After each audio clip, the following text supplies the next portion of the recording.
Hi guys, ang recipe natin ngayon ay curry ground. Sa tawag dito ay sikwa sa Chinese.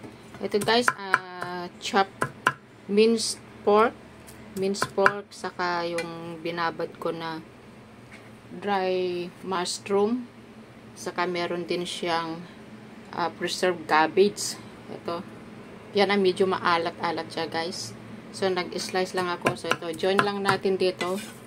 I-chop natin yung mushroom, beans, pork, and ito preserved cabbage.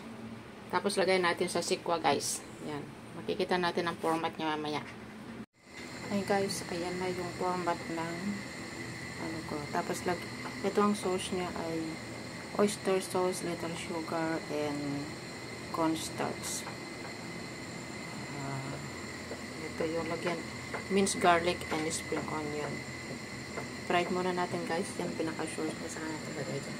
I-steam natin muna siya guys. Ayan guys, i-steam na natin yung curry ground. Ito na guys yung sauce ng curry ground.